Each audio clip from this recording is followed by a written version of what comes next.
क्या आप भी घर में सेरेलैक बनाते हैं? सिर्फ एक छोटी सी गलती बच्चे की ग़िज़ायत कम कर सकती है।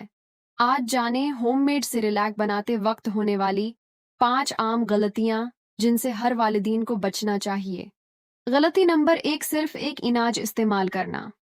बहुत से वालिदीन सिर्फ चावल का सेरेलैक बनाते हैं। इससे बच्चे को मुकम्मल ग़िज़ायत नहीं मिलती।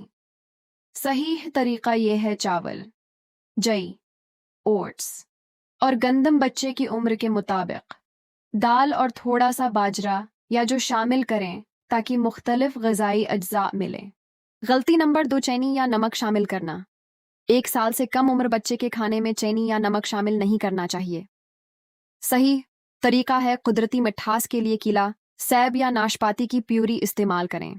गलती नंबर 3, इनाज को सही तरह न भूनना या खशक न करना। अगर इनाज में नमी रह जाए तो पाउडर जल्द ख़राब हो सकता है और जरासीम पैदा हो सकते हैं। सही तरीका है तमाम इनाज अच्छी तरह धोकर मुकम्मल खशक करें, फिर हल्का भूनकर बारीक पीसें। गलती नंबर 4, बहुत ज़्यादा गाढ़ा या बहुत पतला बनाना। बहुत गाढ़ा सेरेलैक बच्चे को निगलने में मुश्किल देता है, जबकि बहुत पतला होने से मुनासिब ग़िज़ायत नहीं मिलती।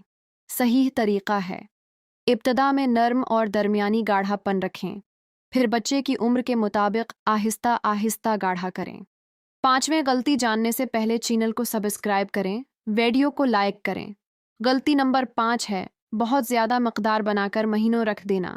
ज़्यादा अरसा रखने से ग़िज़ायत कम हो सकती है और नमी आने का ख़तरा भी बढ़ जाता है। सही तरीका है सिर्फ 2 से 4 हिफ्तों की मकदार बनाएं और एयर टाइट जार में ठंडी खशक जगह पर रखें। बोनस टिप्स जान लें। टिप 1, 6 माह से पहले सेरेलैक शुरू न करें। टिप 2, हर नई ग़िज़ा 3 दिन के वक्फे से मुतारफ़ करवाएं। टिप 3, अगर बच्चे को एलर्जी, मुसलसल अल्टी या शदीद दस्त हों तो डॉक्टर से राब्ता करें। टिप 4, हर बार ताज़ा पकाकर पेश करना बेहतर है। अहम बात जान लें, होममेड सेरेलैक तभी फ़ायदेमंद है जब उसे सही अज्जा, सफाई और मुनासिब मिक़दार के साथ तैयार किया जाए।